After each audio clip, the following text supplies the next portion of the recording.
There is a photograph taken in London in the spring of 1938. In it, a young woman stands near the center of the frame in an exquisite designer gown, and she is curtsying before the King and Queen of England at Buckingham Palace. She is 20 years old. She is dark-haired and luminously beautiful, and the smile on her face is the smile of someone who has worked very hard for this moment and knows, with the full certainty of effort finally rewarded, that she has gotten every part of it exactly right. Her name is Rosemary Kennedy. She is the eldest daughter of one of the most strategically ambitious families in American history. She has been preparing for this specific evening for 2 weeks, learning the precise angle of the formal court curtsy, the correct rhythm of the dances, the exact etiquette that centuries of English protocol require of a young woman presented before the monarch. And she has done all of it. She has mastered every requirement. Within 3 years of this photograph, she will be gone from public life forever. Not dead. Gone. Erased by her own family and concealed in a private cottage in the state of Wisconsin, while her brothers became a president and 2 senators, and her sisters stood in the front rows of history, and the world that had watched her curtsy before the King and Queen of England simply pretended, for decades, that she had never quite existed at all. She did not do anything wrong. She did not commit a crime, betray a confidence, or shame her family in any way that reasonable people could not have forgiven. She was a young woman with an intellectual disability who in her early 20s developed behavioral problems that frightened and inconvenienced the people responsible for her care. Those 2 facts were enough. Her father arranged a surgery without telling her mother, without telling his other 8 children, and without, by any reconstruction historians have been able to make, telling Rosemary herself what was about to be done to her brain. The surgery destroyed her mind. She spent the next 64 years in an institution in Wisconsin, and the family that sent her there built one of the most celebrated political dynasties in American history, while she sat in her cottage and worked her ceramics and walked her dog and was visited by nuns who called her Rosie and loved her with a consistency that the people most obligated to love her had failed to provide. This is the story of Rosemary Kennedy, the daughter who was erased so that her brothers could become powerful, and who, in being erased, changed the world more profoundly than her family fully acknowledged for most of the time she was alive. To understand how it happened and what it cost and what it ultimately produced, you have to go back to the beginning. To a home on Beale Street in Brookline, Massachusetts, to September of 1918, to a nurse standing in the doorway of a bedroom during a Spanish influenza epidemic, making a decision that would determine the entire arc of a human life. Before we go any further, where are you watching from today? Drop your city or country in the comments below. We love seeing how far this community reaches, and it helps us understand whose stories matter to you most. If this is your first time here, please consider subscribing. We tell stories about lives that history tends to overlook, and there are many more worth knowing.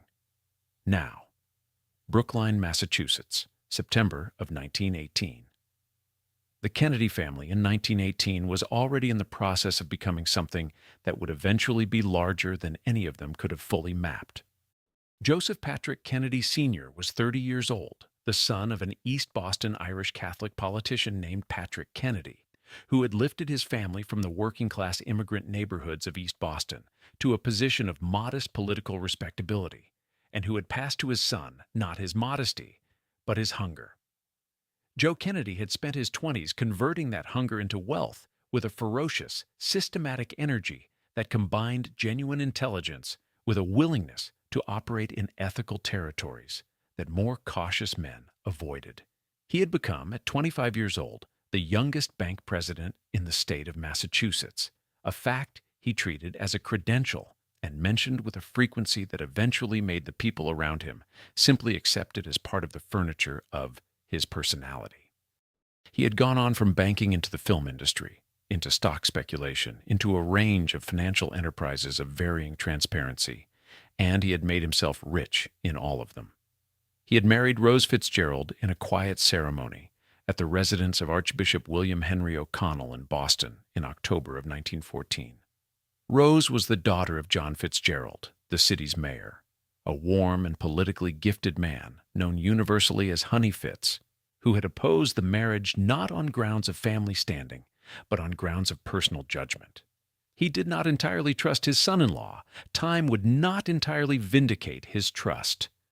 But he told Rose that divorce was not an option when the marriage showed its first strains, and she returned from her parents' house to Joe and to the life they were building together, which was already, by any external measure, an impressive one. The house on Beale Street in Brookline, and later the larger home the family moved to on nearby Abbotsford Road, were organized from the beginning around a single governing principle. The Kennedy children would be exceptional. This was not aspiration in the ordinary parental sense. It was policy, enforced at the dinner table through current events discussions Joe conducted like oral examinations, enforced on the athletic field through competitions. He expected his children to win and to accept losing only as motivation to win next time. Enforced in the social presentation of every child who bore the Kennedy name. Joe had grown up in a Boston where Irish Catholics were excluded from the clubs and institutions that defined social standing in that city. The Somerset Club did not want men with his name. The institutions that trained the city's leadership for generation after generation had not been built with men like him in mind.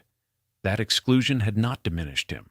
It had sharpened him into something hard and purposeful and permanently offended, someone for whom success was not merely desirable, but was a specific answer to a specific insult that had been delivered to him by a city that thought it knew his place. Rose Kennedy's contribution to the household was organizational and spiritual in roughly equal measure. She was a devout Catholic whose faith was not a Sunday practice, but the actual architecture through which she understood her obligations as a wife, a mother, and a person in the world. She managed the growing household, which would eventually contain 9 children, with an administrative precision that bordered on systematic. She kept index cards on each child's medical history, tracking illnesses and treatments and developmental milestones with the care of someone who understood that information was a form of preparation.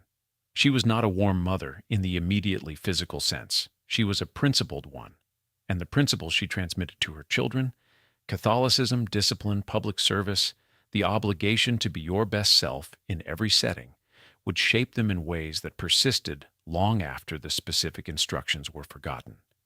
Between Joe's relentless external ambition and Rose's disciplined internal management, they had created a household that was, from the outside, the image of Irish Catholic American achievement. From the inside, it was a household that ran on high expectations and would not easily accommodate anyone who could not meet them. Into this household, on September 13, 1918, came their 3rd child and first daughter. The birth was a home delivery. This was not unusual for families of their standing at the time. What was unusual was the sequence of events that unfolded when the obstetrician who had been engaged to deliver the baby arrived late. The Spanish influenza epidemic was moving through Boston that autumn with a ferocity that killed more Americans than the First World War had, and the doctor had been detained by it.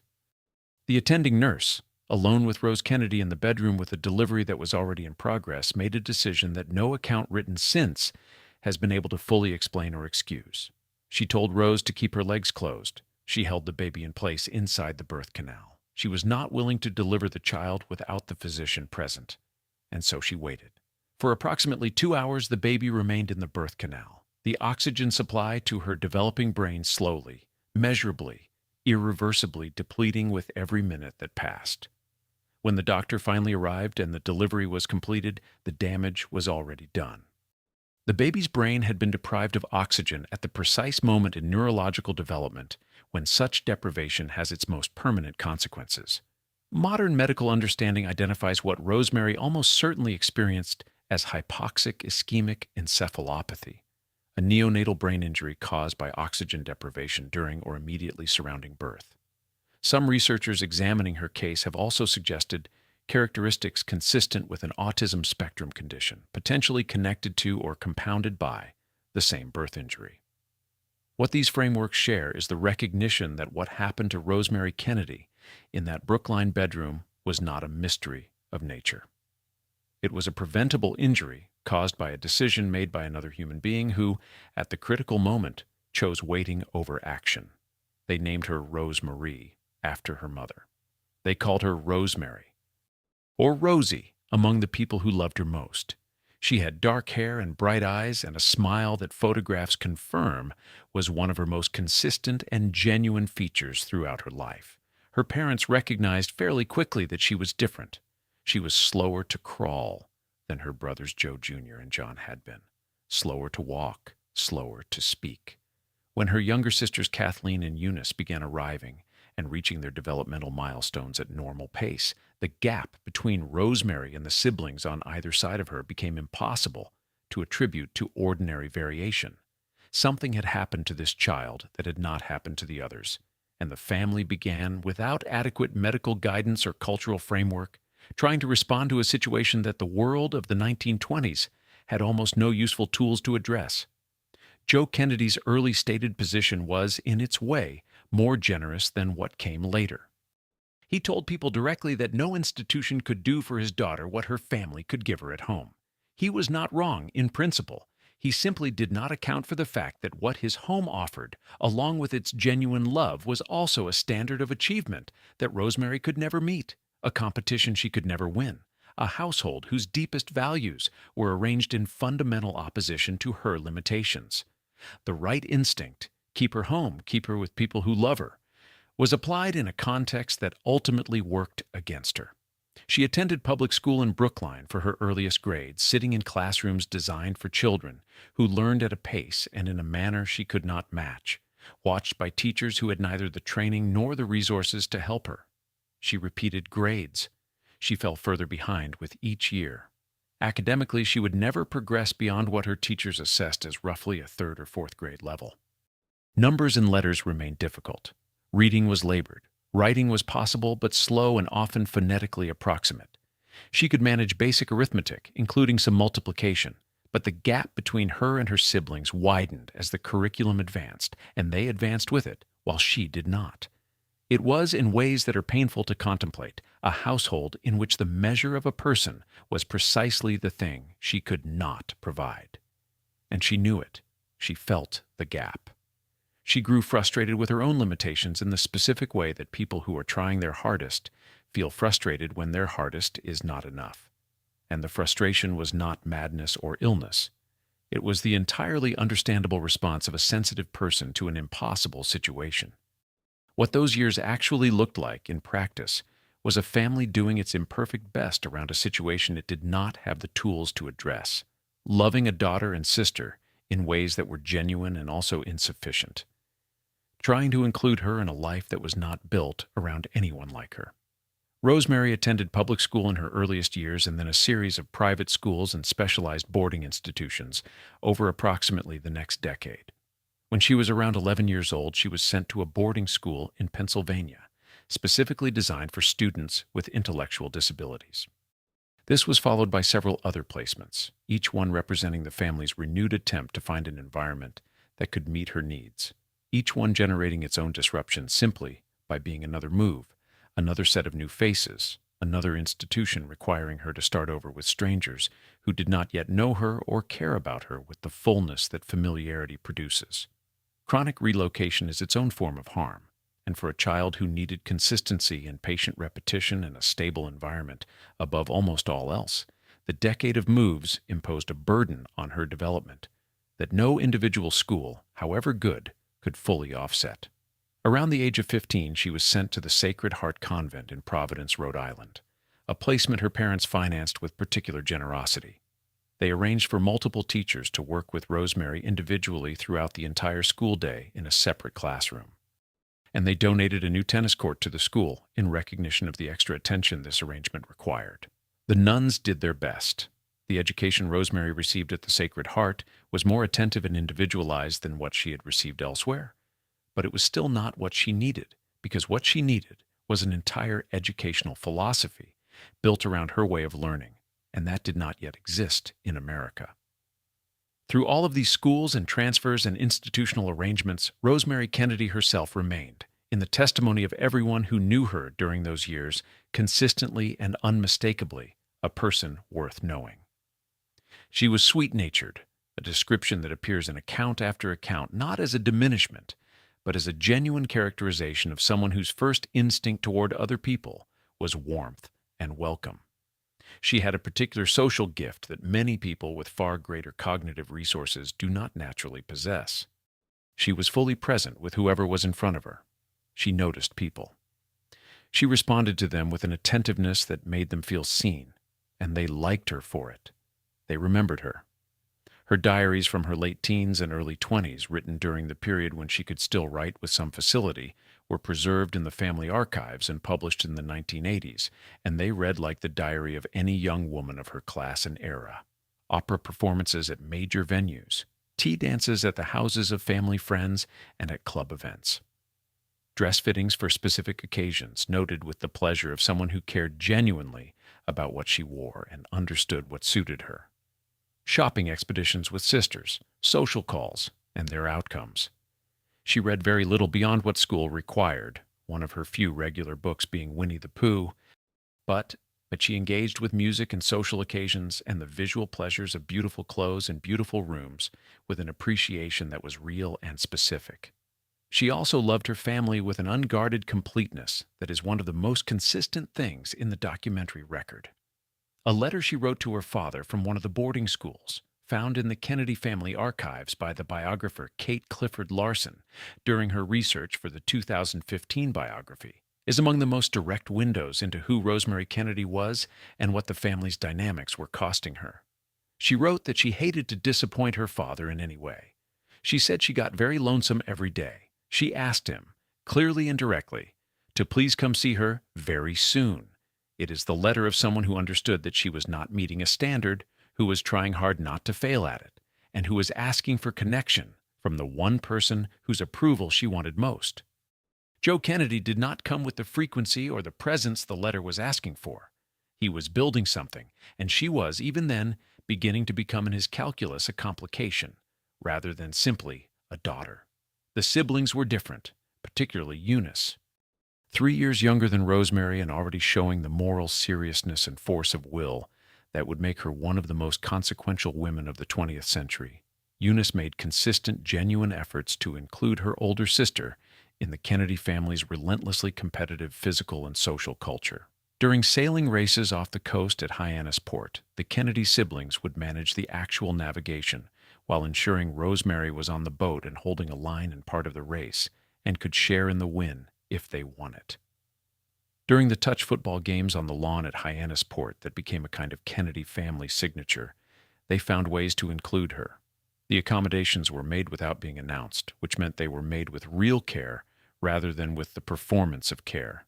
They wanted her there. Eunice, in particular, carried from those years the specific memory of Rosemary's delight at winning, the complete, uncomplicated, full-bodied joy of it, and that memory would not leave her for the rest of her life. It would eventually change the world. In 1937, Joe Kennedy was appointed United States Ambassador to Great Britain by President Franklin Roosevelt. The entire family prepared to cross the Atlantic. For most of the 9 Kennedy children, the posting to London would be a chapter in a larger story, a formative and glamorous interlude before the real business of their lives resumed. For Rosemary, as it turned out, London would be the most important thing that ever happened to her, and its ending would be the beginning of everything that went wrong. London suited Rosemary Kennedy in a way that no American city had ever managed, and the specific reason was a school. She was enrolled at the Convent of the Assumption in London, a Catholic institution that organized its teaching around the Montessori educational method, an approach developed by the Italian physician and educator Maria Montessori that built the learning environment around the individual student, rather than requiring every student to conform to a single, fixed standard. In a Montessori classroom, the pace of instruction is determined by where the learner actually is, not by where a curriculum demands they should be.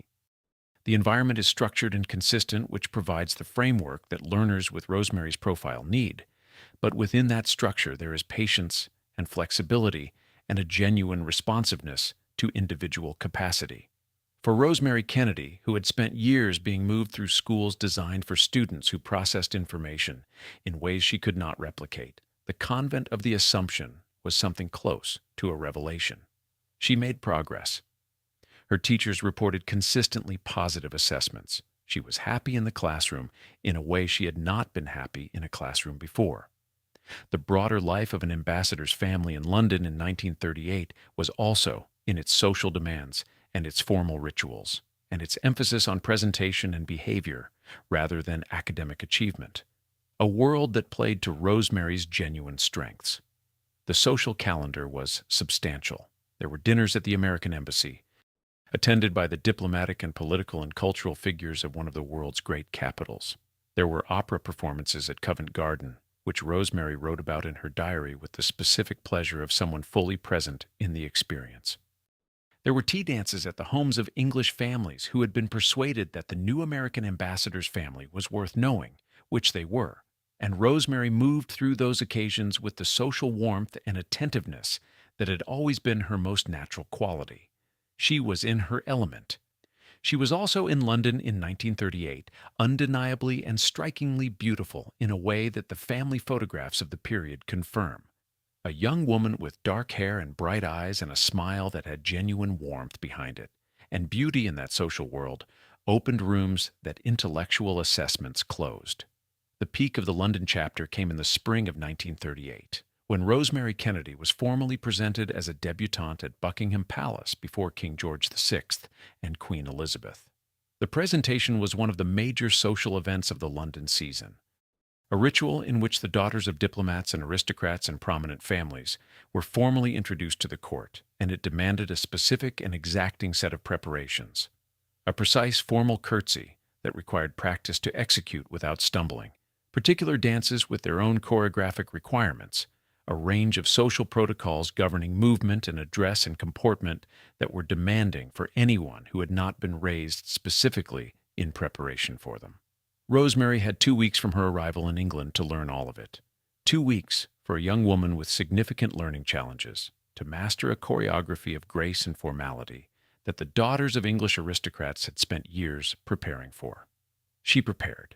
Every day of those 2 weeks she practiced the curtsey until it was correct, worked on the dances until they were natural, reviewed the protocols until they were internalized. Kate Clifford Larson, drawing on the Kennedy family correspondence and accounts from the period in her biography, documents the effort and the preparation and the outcome with the care of someone who understood that this moment mattered enormously. On the evening of the presentation, Rosemary Kennedy arrived at Buckingham Palace in an exquisite designer gown, with her dark hair dressed perfectly and her posture correct, and her smile at full and genuine wattage. She curtsied before the King and Queen of England. She performed the dances correctly. She moved through the evening with the composure and grace it required, and no one in that ballroom saw her limitations because she had prepared hard enough that her limitations were invisible. They saw a beautiful young American woman on the happiest night of her life, getting every part of it right through her own effort. She had earned it. That is the point that must not be lost. She had not been carried through the evening by her father's title or her family's money. She had prepared, and she had succeeded, and she knew she had succeeded. And the smile in the photographs from that night is the smile of someone who has done something genuinely hard and met it. She also accompanied the family to Rome in 1939 for the coronation of Pope Pius XII, an event of deep spiritual significance for the devoutly Catholic Kennedy family. She visited the White House during a trip to Washington. She attended performances and receptions and social occasions across 2 years in London that collectively represented the most complete and autonomous and genuinely happy life she had ever lived. The Montessori classroom gave her intellectual dignity. The social world of the ambassadorial family gave her the occasions to show the best of herself. The combination produced something that the family had never quite managed to produce for her in America, a version of Rosemary Kennedy that was flourishing. In September of 1939, Germany invaded Poland, and the world the Kennedys had been living inside began to collapse. Joe Kennedy's position as ambassador had already grown untenable. His public advocacy for appeasing the Nazi government had put him in fundamental opposition to both the British government and, increasingly, to President Roosevelt's own position. The family was recalled. The London chapter ended. The convent of the Assumption, the Montessori method, the stable and patient educational environment that had finally produced real results, all of it stayed in England when the family boarded the ship home. Rosemary Kennedy went back to a country that had no equivalent to offer her, and the contrast was immediate, and it was total. Nothing in America worked to the way England had. She was 22 years old when the family returned, a grown woman who had spent 2 years learning what a genuinely good version of her own life could feel like, and who was now confronted once more with institutional arrangements that could not replicate the patience or the stability or the philosophical approach that had made London work. The American schools and convent placements she was cycled through after the return were not designed around her capacities. They were designed around standard expectations, and she could not meet standard expectations, and the frustration of that gap, which had always been present, now had a specific point of contrast that made it immeasurably sharper. She knew what good felt like. She could feel the distance between what she had and what she had lost. Eunice would describe what happened in the months after the return in measured but loaded language in her later writing. At 22, Eunice wrote, her sister was becoming increasingly irritable and difficult. This was the family's characterization. From a different angle, what was happening was that an adult woman with limited autonomy, who had experienced 2 years of genuine stability and progress, had been abruptly returned to conditions that served her poorly, and she was responding to that rupture with the emotional vocabulary available to her.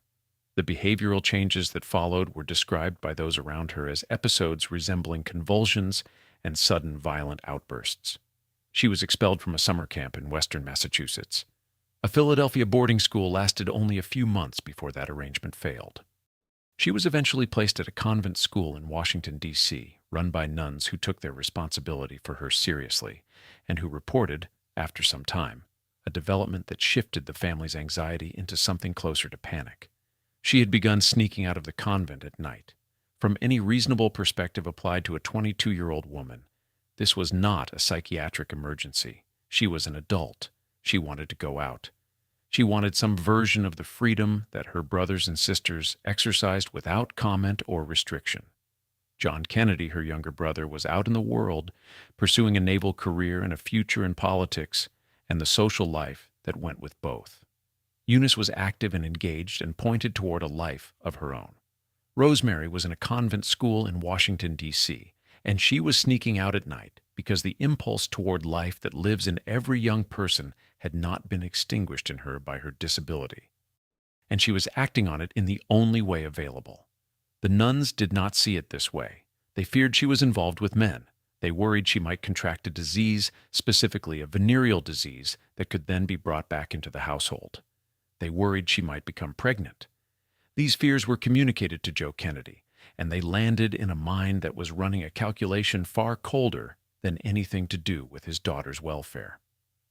Joe Kennedy was building a dynasty. By 1941, his eldest son, Joe Jr., was in the military, and John Kennedy, 23 years old and already positioned by his father's planning for the political career that had been designed for him since adolescence, was the family's primary investment.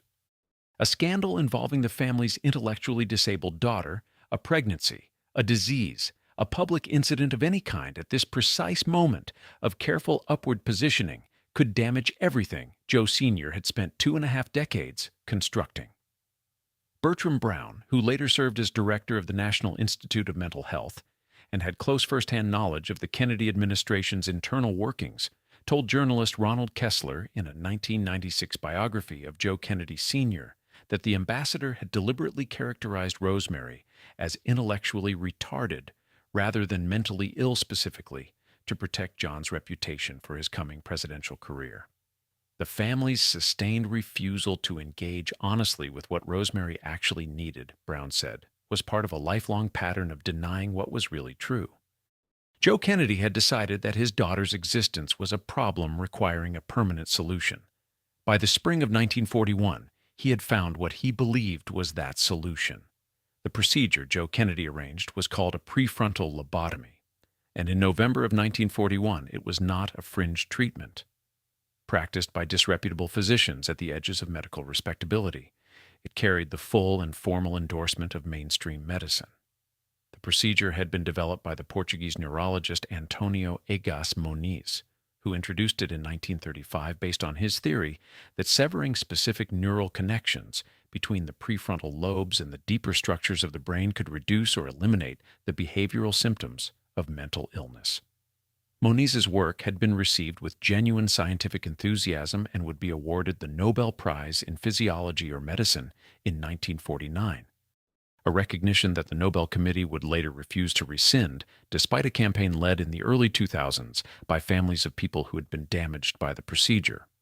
In the United States, the procedure's most aggressive and influential advocate was Dr. Walter Freeman, a neurologist at George Washington University, who had formed a clinical partnership with neurosurgeon Dr. James Watts to perform and promote the operation across the country.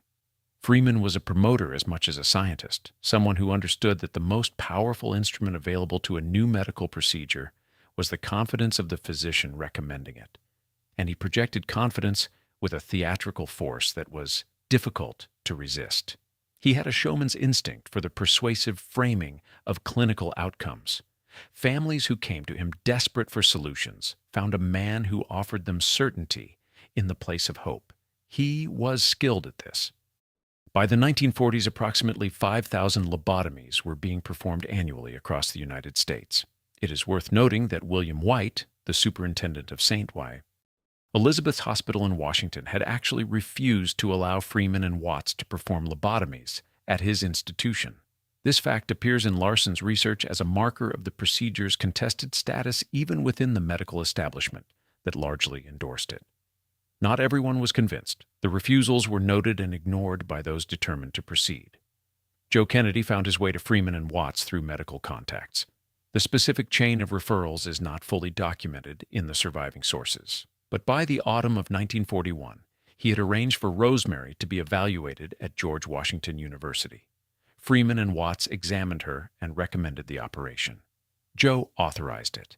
He did not consult Rose. He did not inform his other children. He did not obtain anything that could be described as informed consent from Rosemary herself, who was 23 years old, legally an adult, but without the practical capacity to understand or resist what her father had decided for her.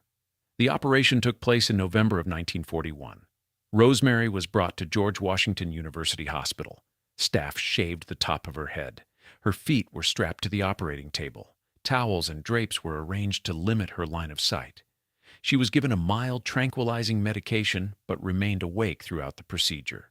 2 small holes were drilled in her skull near the front on both sides. Dr. Watts inserted a surgical instrument into her brain through those openings, an instrument he described in a later interview with journalist Ronald Kessler as resembling a butter knife, and moved it up and down inside her frontal tissue to sever the connections there. While Watts operated, Dr. Freeman stood near Rosemary and spoke to her. He asked her to recite the Lord's Prayer. He asked her to sing God Bless America. He asked her to count backward from a number. The surgical team made their judgments about how far to cut based on how coherently she responded to these prompts.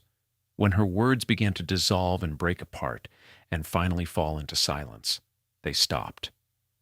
Freeman later described the ideal outcome of a successful lobotomy as what he called surgically induced childhood. He used this phrase in conversations with families of patients as a reassurance, framing the childlike state that often followed the procedure as a transitional phase before recovery. Rosemary never moved beyond that phase. She did not recover. She woke from the surgery unable to walk without assistance. She could not produce coherent speech. She was incontinent. The woman who had curtsied at Buckingham Palace, written diary entries about opera performances, composed letters asking her father to come visit, had been replaced by someone who stared at walls for hours and responded to questions with mumbled sounds that did not resolve into language. James Watts, speaking decades later to Ronald Kessler, offered a statement that changes the entire moral weight of the decision. It was his professional clinical opinion, Watts said, that Rosemary Kennedy had not had intellectual disability at all. She had a form of depression and mental illness. Every patient he and Freeman had operated on had been diagnosed with a mental disorder, not an intellectual disability. The procedure had been the wrong intervention for a patient who had been deliberately misdescribed to the physicians performing it, misdescribed by a father who needed her condition to be categorized in a way that served his son's political futures rather than her medical needs. Within days of the surgery, Rosemary was transferred to Craig House, a private psychiatric hospital set in the hills. approximately 90 minutes north of New York City, a facility that offered privacy and discretion, along with its clinical function, which was exactly what Joe Kennedy required of it. He informed Rose after the procedure was completed. He told his other children nothing, and Rosemary Kennedy's name, according to family accounts that have been confirmed by multiple sources, was from that point forward not spoken in the Kennedy household, not mentioned.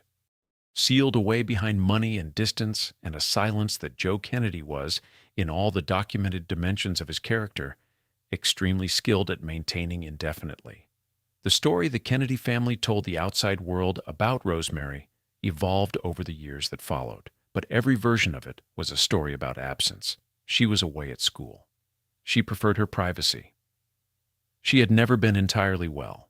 The specific truth would not become public knowledge until 1987, 46 years after the operating room at George Washington University Hospital. After several years at Craig House, Rosemary was relocated in 1949 to Jefferson, Wisconsin, to the institution that would be her home for the remaining 56 years of her life. The St. Coletta School for Exceptional Children previously operated under the considerably less dignified name of the Saint. Coletta Institute for Backward Youth was a Catholic residential institution run by the Sisters of St. Francis of Assisi and caring for more than 300 people with intellectual and developmental disabilities across a campus of modest buildings and carefully tended grounds. Archbishop Richard Cushing of Boston had recommended the facility to Joe Kennedy, who traveled to Wisconsin himself to review what he was arranging for his daughter before approving the placement. What he arranged there was, in material terms, genuinely generous, and in personal terms, a complete abandonment. He built a private house for Rosemary on the St. Coletta grounds, approximately 1 mile from the main campus, near a section of the property designed for adults requiring lifelong care. The nuns who knew the house named it the Kennedy Cottage. 2 sisters, Sister Margaret Ann and Sister Leona, provided care for Rosemary around the clock. A student helper assisted with daily tasks. A woman came 3 evenings each week to work on ceramics with Rosemary at a table in the cottage, a creative engagement that the nuns had observed she responded to with something resembling pleasure. There was a car, driven by staff members, that took her on afternoon drives through the Wisconsin countryside. There was a dog she could walk on the grounds. By every institutional standard of the era, and by many standards that came later, the Kennedy Cottage was well resourced. The nuns who worked there were not performing their care. They knew Rosemary. They called her Rosie. They took her to stores and to swimming pools and on errands that took her away from the routine of the cottage, because they believed that contact with the world mattered to her, even at the limited scale now available, that being a person in the world rather than only a resident of an institution was something she deserved. The care was real. Rose Kennedy did not visit her daughter for 20 years. This is a fact that resists comfortable explanation. Rose was a devoted mother in many observable respects, and yet she did not board a plane to Wisconsin for 2 decades, while her eldest daughter sat in a cottage 1,000 miles away, staring at walls and working her ceramics and walking her dog, and knowing with the emotional cognition that the surgery had not destroyed, that the people who should be coming were not coming. Joe Kennedy Sr. did not visit Rosemary at St. Coletta at all, not once, not in 1949 when he placed her there. Not in the 1950s when the family's public fortunes were ascending toward their peak. Not in the early 1960s when his son became President of the United States. He built the cottage, paid for the nuns, arranged the car and the dog, and never went back to see what was inside the place he had paid for. His personal secretary reported that Rosemary was not mentioned in the Kennedy household. Her name was not spoken.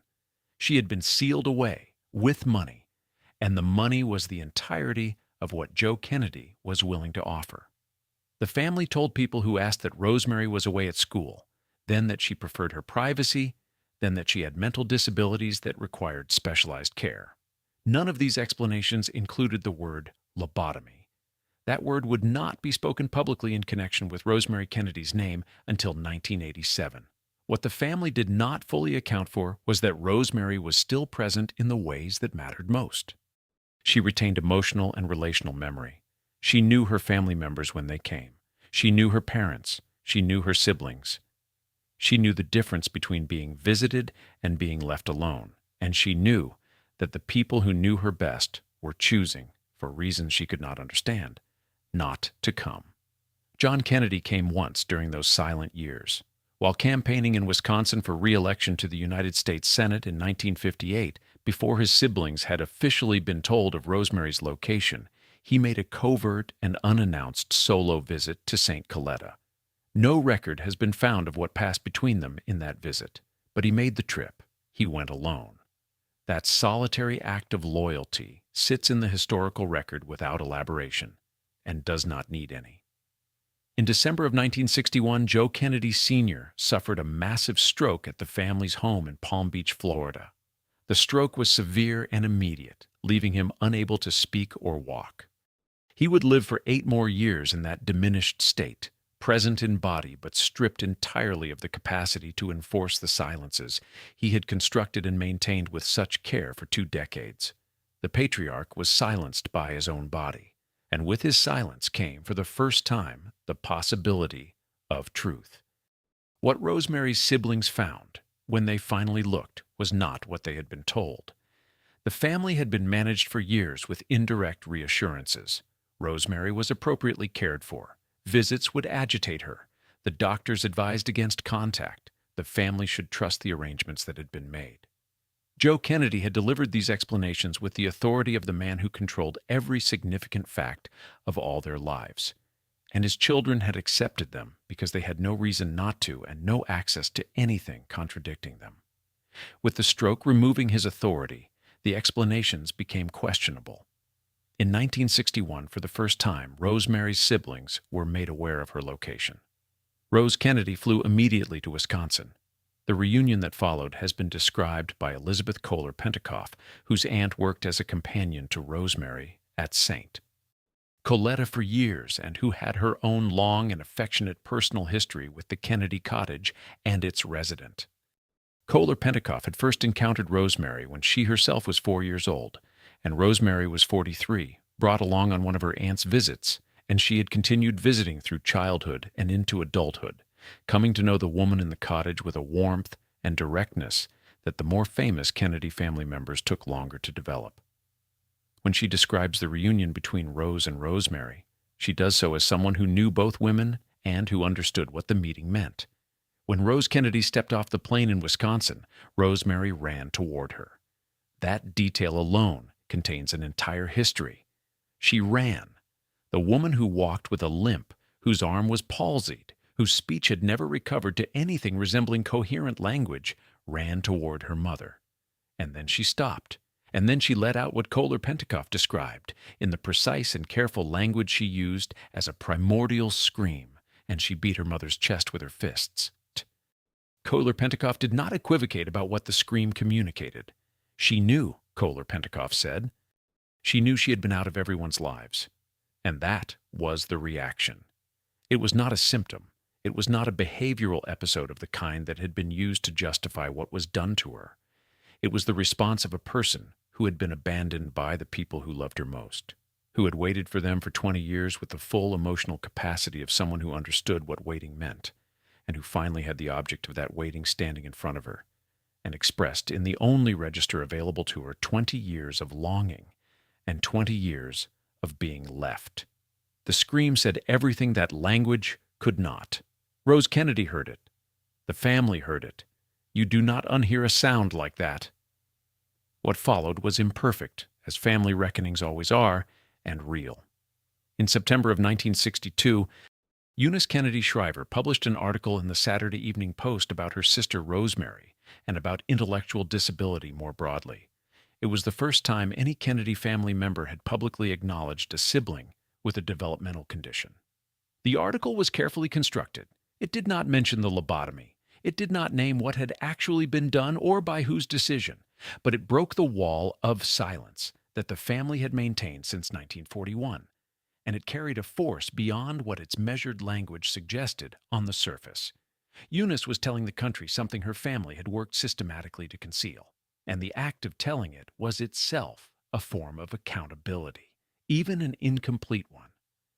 President John F. Kennedy became the first American president to address Congress directly and explicitly on the subjects of mental illness and intellectual disability. He did this in early 1963, framing these conditions as among the most pressing public health challenges facing the country, a framing that no occupant of the White House had ever applied before him. The Community Mental Health Act of 1963 followed, initiating a national shift away from the large-scale institutionalization of people with psychiatric and intellectual conditions and toward community-based care, outpatient treatment, and the integration of people with disabilities into the fabric of ordinary American life. The National Institute of Child Health and Human Development was established during the Kennedy administration, dedicated to research on child development, pregnancy outcomes, and the causes and consequences of intellectual and developmental disabilities. In 2007, in recognition of the central role Eunice Kennedy Shriver had played in bringing all of it into being, the institute was formally renamed the Eunice Kennedy Shriver National Institute of Child Health and Human Development. Eunice's work was the most direct and sustained expression of what the family's reckoning with Rosemary had produced. She had been named director of the Joseph P. Kennedy Jr. Foundation in 1957, a family charitable organization established as a memorial to the eldest Kennedy son who had died in World War II. Under her leadership, the foundation shifted its focus entirely toward improving the lives of people with intellectual disabilities, a shift that reflected what Eunice had decided after years of watching her sister was the most urgent obligation available to her. In 1962, she began hosting a summer camp at the Shriver family farm in Maryland, inviting children and adults with intellectual disabilities to participate in swimming, horseback riding, and athletic activities in an environment designed around their capacities and their dignity rather than their limitations. She had recruited volunteer counselors from local high schools and colleges, trained them in working with people who had intellectual disabilities, and created something that did not previously exist, a structured, athletic, joyful space where people like her sister could compete and win and experience the specific pleasure that competition, when it is designed for you, provides. She remembered Rosemary on the sailboat. She remembered exactly how much her sister had loved winning, and she built an organization on the foundation of that memory. The camp grew. The idea grew with it, becoming more ambitious and more formal and more far-reaching with each passing year. In 1968, the Special Olympics was formally established as an independent organization. The first international games were held in Chicago. Today, the organization serves more than 5.7 million athletes with intellectual disabilities across more than 150 countries. It is one of the most significant and far-reaching philanthropic institutions established in the 20th century, and it grew from a summer camp in one woman's backyard, which grew from a memory of a sister on a boat, which grew from an act of erasure that a father had believed would protect his family's future. The legacy extended through other members of the family as well. Jean Kennedy Smith, the youngest Kennedy daughter, founded Very Special Arts, an organization dedicated to providing arts education and creative programming for people with disabilities, bringing the arts to communities and individuals who had rarely had access to them. Eunice's son Anthony Shriver founded Best Buddies International, creating structured friendship and employment networks for people with intellectual and developmental disabilities that now operates across the globe.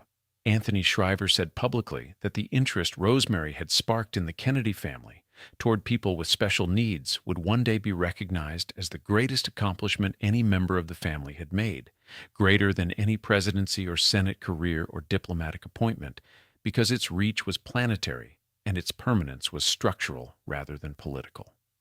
There is a statistical fact about the history of lobotomy that belongs in any honest account of what Rosemary Kennedy's story represents beyond the particulars of her individual life.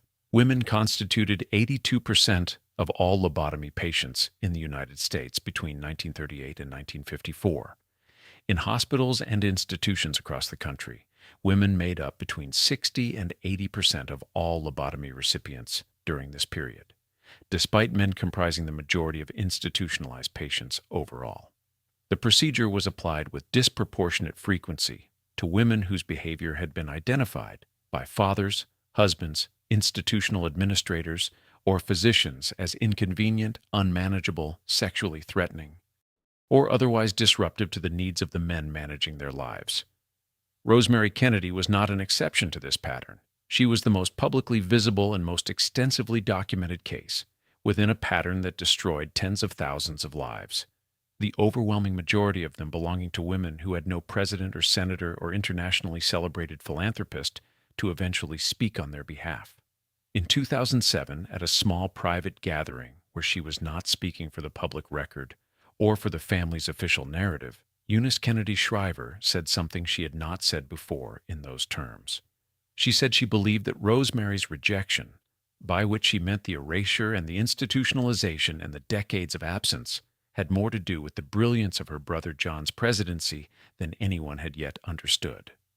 She said it was Rosemary's influence that had sensitized him to human suffering in the specific way his best policies required.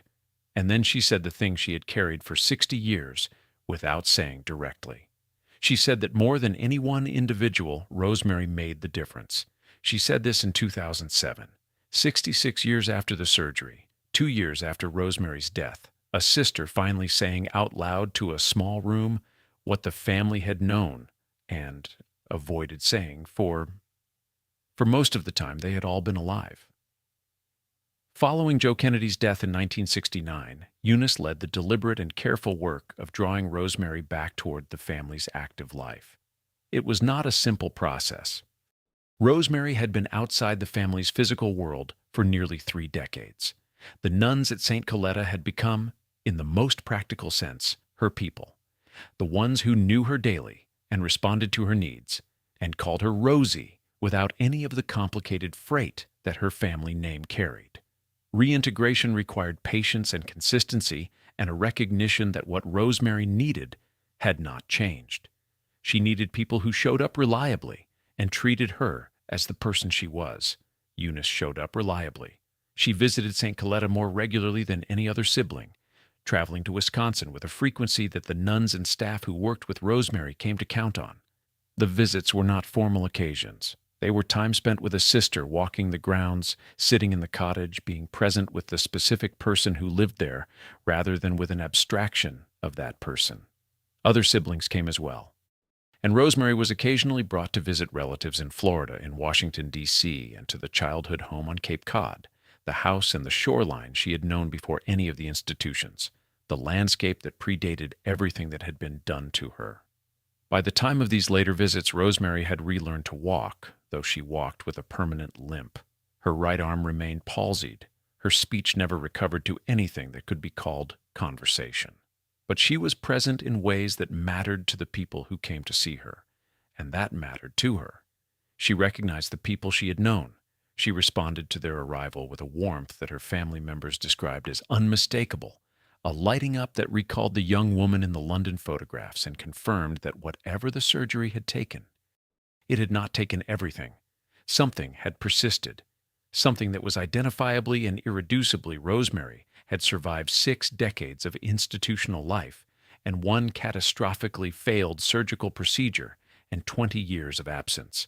And it was still there when the people she loved came to see her. Elizabeth Kohler Pentecoff, who had known Rosemary from childhood through her aunt's work at St. Coletta and had continued those Sunday visits into her own adulthood, describes the woman she came to know over those years with a directness and warmth that the more formally composed historical accounts rarely achieve. Rosemary had a way with people, Kohler Pentecoff wrote, a responsiveness to presence and attention and care that her aunt and the nuns had spent years carefully nurturing, and that expressed itself differently in different interactions, but was always recognizable as the same fundamental quality. She noticed people. She responded to them. She lit up when she saw someone she knew. The social gift that had made her so warmly remembered by everyone who had known her in the years before the surgery had been reduced by what was done to her, but it had not been extinguished. It was still there. Rosie was still there. The ceramics woman came 3 evenings a week throughout those later decades, sitting at the table in the cottage with Rosemary and working alongside her on pieces that gave her hands something purposeful to do, that connected her to a form of making that did not require the language she had lost. The dog was walked in the afternoons on the grounds of the estate, through the Wisconsin seasons, through the flat Midwestern winters and the long green summers, the same route in different light, year after year. The car took her out into the surrounding countryside, through the small towns and farm roads of Jefferson County, and she sat in the back and watched the world go by through the window. She never knew that what had been done to her was being turned into something else. She did not know about the Special Olympics. She did not know about the legislation bearing her family's name. She did not know that her brother had stood before Congress and changed the trajectory of American disability policy, or that her sister had built an institution serving millions of people, or that her name was being invoked in academic papers and congressional testimony and advocacy campaigns as a symbol of everything that had been wrong and everything that was being made better. She was in Wisconsin the whole time, in her cottage, working her ceramics, walking her dog, receiving her Sunday visitors, while the world she had accidentally set in motion continued moving forward without her. On January 7, 2005, Rosemary Kennedy died of natural causes at Fort Atkinson Memorial Hospital in Fort Atkinson, Wisconsin. She was 86 years old. Her sisters Jean, Eunice, and Patricia, and her brother Ted were with her at the end. The surviving siblings gathered around the sister who had spent most of her adult life at a distance from them, present at the close in the way they had not always managed to be present during the years that preceded it. She was the first of the 9 Kennedy children to die of natural causes. She had outlived her father by 36 years. She had outlived her mother by 12 years. She had outlived her brother John by 41 years. Her brother Robert by 37 years. She was buried at Holyhood Cemetery in Brookline, Massachusetts, in the family plot, laid beside her parents in the city where she had been born 86 years earlier, the city the nurse's decision had shaped before she ever drew her first breath. Her obituary in the Boston Globe ran to 3 paragraphs. Kate Clifford Larson read those 3 paragraphs in 2005 and found she could not set them down, and spent the next decade following the questions they raised through archives on multiple continents.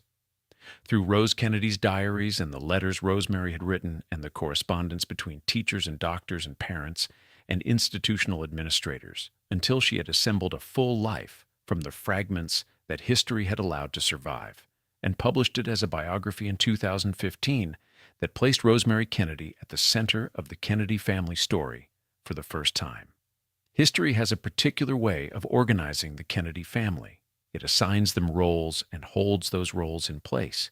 The patriarch who built the dynasty, the matriarch who endured everything, the golden president, handsome and witty and cut down in his prime. The candidate who might have changed everything, killed in a hotel kitchen. The senator who lasted and turned the name into something slightly different from what his father had intended. Each role assigned, each role held. And Rosemary. In the official history, in the version that fits comfortably into the standard narrative of the most famous family in American political life, Rosemary is the footnote, the family secret, the cautionary tale about a failed procedure and the ambitions of a powerful man. She was not a footnote. She was the eldest daughter, the first girl born into a family that would become one of the defining dynasties of the American century. She was a young woman who loved the opera and tea dances and dressing beautifully for occasions she cared about. She was someone who practiced a formal court curtsey for 2 weeks in a foreign country and got it right, who stood before the King and Queen of England in an exquisite gown and performed every requirement of a demanding evening through her own effort and her own preparation and her own will. She was a person who wrote to her father asking him not to be disappointed in her, who said she got very lonesome every day, who kept asking to be seen by the people she loved, who believed to the last that the door might open if she asked clearly enough. What was done to her was not a tragedy in the neutral sense of the word, the sense that implies misfortune beyond human control. It was a decision. It was a decision made by one man who had calculated that his daughter's existence had become a liability to his son's ambitions, and who acted on that calculation with the certainty of someone accustomed to having his decisions accepted. He authorized the surgery without his wife's knowledge, without his children's knowledge, and without any genuine engagement with the woman whose brain was about to be permanently altered. He then built a cottage and paid for the nuns and arranged the dog and the car, and never once, in the remaining 28 years of his mobile life before the stroke took his movement from him, got on a plane and went to see what his decision had produced. And yet, from the silence he created, from the guilt and the grief and the long reckoning that finally came when the stroke stripped him of his ability to enforce forgetting, something grew that was real and enormous and permanent in ways that no political career, however distinguished, ever quite is. 5.7 million athletes compete in the Special Olympics today. Millions of Americans with intellectual and developmental disabilities live in communities rather than institutions because a president stood before Congress and used the authority of that office to name their situation as a national responsibility. The Eunice Kennedy Shriver National Institute of Child Health and Human Development funds research that improves the lives of people whose conditions now have names and treatments and a federal government that acknowledges their existence. She chose almost none of the things that defined her life. She did not choose the nurse's decision in the birth canal. She did not choose the family she was born into. She did not choose the surgery, and she did not choose Wisconsin. And she did not choose the silence that surrounded her for 20 years, and she did not choose to become a symbol of anything at all. She was simply a person trying to live the life available to her in a family that required her to be something she could not be, and paying the price for that gap every day of her 86 years. But the world is different because she was in it, specifically, measurably, permanently different. People are living better lives because she existed in the particular family she existed in, and because the people who loved her eventually chose to do something with the guilt of what had been done to her, rather than continuing to carry it in silence. That is not a footnote. That is a life. That is what a life can do, even a life that was taken from its owner before she had the chance to decide what it would mean. If this story stayed with you, please give the video a like and consider subscribing to the channel. It helps us keep making stories like this one. There are many more lives worth remembering, people who were present for the extraordinary moments of the 20th century, people history tends to move past too quickly, people who deserved more than 3 paragraphs in a morning paper. We will keep telling them. See you in the next one.